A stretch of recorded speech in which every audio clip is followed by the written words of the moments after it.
Наша телекомпания продолжает цикл сюжетов о том, как крымчанам сохранить связь с Украиной. На этот раз речь пойдет о том, как нужно пересекать административную границу. Гульнара уехала из Крыма 5 лет назад и теперь регулярно ездит на полуостров, чтобы проведать родных. С появлением админграницы эта поездка напоминает лотерею, признается девушка.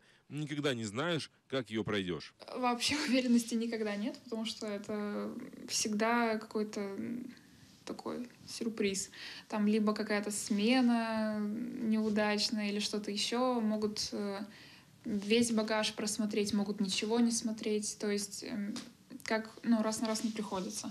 Чтобы упростить проверку, Гульнара берет с собой минимум вещей. Даже если перевозчик говорит, что там будет без пересадок автобус и все такое, желательно все равно быть готовым к тому, что вам, возможно, придется пройти границу пешком. У нас был случай, когда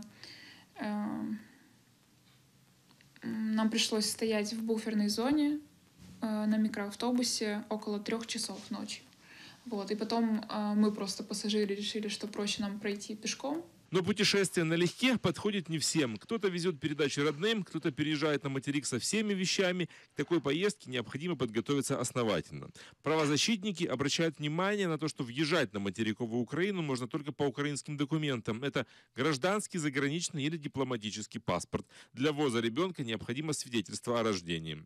С января этого года начали действовать кабминовские ограничения на ввоз и вывоз товаров. Провозить можно только те продукты, которые имеют социальное значение. Например, макароны, картофель, мясо, можно и даже и сало. Полный список разрешенных продуктов есть на сайте правительства. Важно знать, что брать с собой можно только 50 килограммов на одного человека, а стоимость продуктов не должна превышать 10 тысяч гривен.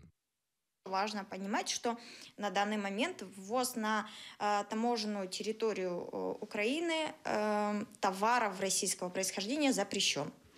То есть это тоже нужно иметь в виду, потому что если человек возит определенные товары с территории Крыма на территорию материковой Украины, эти товары должны быть там либо самостоятельного изготовления, либо украинского происхождения. Определенные ограничения есть и на ввоз багажа. В Крымсоц отмечают, важно, чтобы было видно, что это личные вещи. Так, например, можно везти только 1 телевизор, 2 мобильных телефона.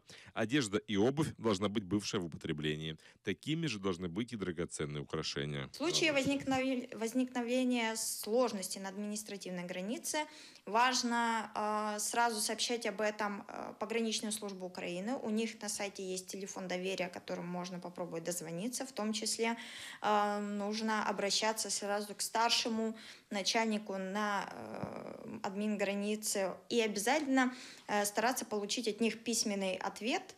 Например, отказ о пропуске на территорию Крыма или отказ в пропуске на территорию материка Украины, если таковой имеется у них в устной форме. Такие же ограничения действуют и во время выезда с материка. Отличие есть в вывозе детей до 16 лет. Для этого ребенку необходимо сделать загранпаспорт. Если в пути его сопровождает только 1 родитель, то второй обязан оформить нотариально заверенное разрешение.